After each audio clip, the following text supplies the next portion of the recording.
اعوذ باللہ من الشیطان الرجیم بسم اللہ الرحمن الرحیم۔ اللہ کے بابرکت نام سے شروع جو بڑا مہربان اور نہایت رحم والا ہے۔ دوستو، آج کی ویڈیو میں آپ کو خوش آمدید کہتے ہیں۔ آج کا ہمارا موضوع ہے حضرت ابراہیم علیہ السلام کا اعلان توحید۔ مفسرین کا بیان ہے کہ نمرود بن کنعان بڑا جابر بادشاہ تھا۔ سب سے پہلے اسی نے تاج شاہی اپنے سر پر رکھا۔ اس سے پہلے کسی بادشاہ نے تاج نہیں پہنا تھا۔ یہ لوگوں سے زبردستی اپنی پرستش کراتا تھا۔ کاہن اور نجومی اس کے دربار میں باکثرت اس کے مقرب تھے۔ نمرود نے ایک رات یہ خواب دیکھا کہ ایک ستارہ نکلا اور اس کی روشنی میں چاند، سورج وغیرہ سارے ستارے بے نور ہو کر رہ گئے۔ کاہنوں اور نجومیوں نے اس خواب کی یہ تعبیر دی کہ ایک فرزند ایسا ہوگا جو تیری بادشاہی کے زوال کا باعث ہوگا۔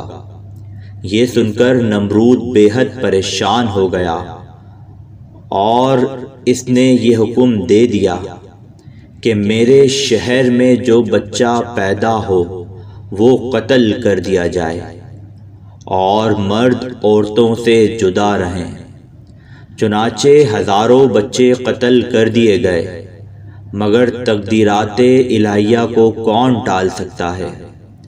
اسی دوران حضرت ابراہیم علیہ السلام پیدا ہو گئے اور بادشاہ کے خوف سے ان کی والدہ نے شہر سے دور پہاڑ کے ایک غار میں ان کو چھپا دیا۔ اسی غار میں چھپ کر ان کی والدہ روزانہ دودھ پلا دیا کرتی تھیں۔ بعض مفسرین کا قول ہے کہ 7 برس کی عمر تک، اور بعضوں نے تحریر فرمایا کہ 17 برس تک آپ اسی غار میں پرورش پاتے رہے۔ اس زمانے میں عام طور پر لوگ ستاروں کی پوجا کیا کرتے تھے۔ ایک رات آپ علیہ السلام نے زہرہ یا مشتری ستارے کو دیکھا تو قوم کو توحید کی دعوت دینے کے لیے آپ نے نہایت ہی نفیس اور دل نشیں انداز میں لوگوں کے سامنے اس طرح تقریر فرمائی کہ اے لوگو، کیا ستارہ میرا رب ہے؟ پھر جب وہ ستارہ ڈوب گیا تو آپ نے فرمایا کہ ڈوب جانے والوں سے میں محبت نہیں رکھتا۔ پھر اس کے بعد جب چمکتا چاند نکلا تو آپ نے فرمایا کہ کیا یہ میرا رب ہے؟ پھر جب وہ بھی غروب ہو گیا تو آپ نے فرمایا کہ اگر میرا رب مجھے ہدایت نہ فرماتا تو میں بھی انہی گمراہوں میں سے ہوتا۔ پھر جب چمکتے دمکتے سورج کو دیکھا تو آپ نے فرمایا کہ یہ تو ان سب سے بڑا ہے، کیا یہ میرا رب ہے؟ پھر جب یہ بھی غروب ہو گیا تو آپ نے فرمایا کہ اے میری قوم، میں ان تمام چیزوں سے بیزار ہوں جن کو تم لوگ خدا کا شریک ٹھہراتے ہو، اور میں نے اپنی ہستی کو اس ذات کی طرف متوجہ کر لیا ہے جس نے آسمانوں اور زمینوں کو پیدا فرمایا ہے۔ بس میں صرف اسی ایک ذات کا عابد اور پجاری بن گیا ہوں، اور میں شرک کرنے والوں میں سے نہیں ہوں۔ پھر ان کی قوم ان سے جھگڑا کرنے لگی تو آپ نے فرمایا کہ تم لوگ مجھ سے خدا کے بارے میں جھگڑتے ہو؟ اس خدا نے تو مجھے ہدایت دی ہے اور میں تمہارے جھوٹے معبودوں سے بالکل نہیں ڈرتا۔ سن لو، بغیر میرے رب کے حکم کے تم لوگ اور تمہارے دیوتا میرا کچھ بھی نہیں بگاڑ سکتے۔ میرا رب ہر چیز کو جانتا ہے، کیا تم لوگ میری نصیحت کو نہیں مانو گے؟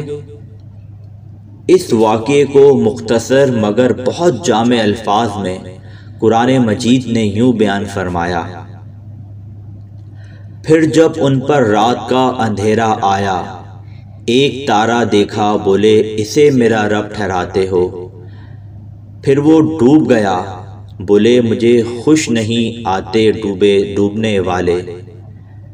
پھر جب چاند چمکتا دیکھا، بولے اسے میرا رب بتاتے ہو۔ پھر جب وہ ڈوب گیا، کہا اگر مجھے میرا رب ہدایت نہ کرتا تو میں بھی انہی گمراہوں میں ہوتا۔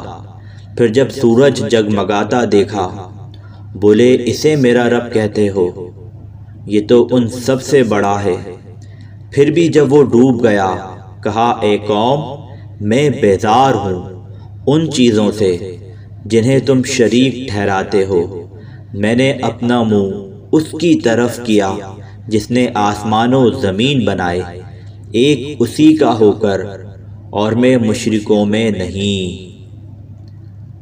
غور کیجئے کہ کتنا دلکش طرز بیان اور کس قدر مؤثر طریقہ استدلال ہے کہ نہ کوئی سخت کلامی ہے، نہ کسی کے دل آزاری، نہ کسی کے جذبات کو ٹھیس لگا کر اس کو غصہ دلانا ہے۔ بس اپنے مقصد کو نہایت ہی حسین پیرایا اور خوبصورت انداز میں منکرین کے سامنے دلیل کے ساتھ پیش کر دینا ہے۔ ہمارے سخت گو اور تلخ زبان مقررین کے لیے اس میں ہدایت کا بہترین درس ہے۔ مولا تعالی توفیق عطا فرمائے۔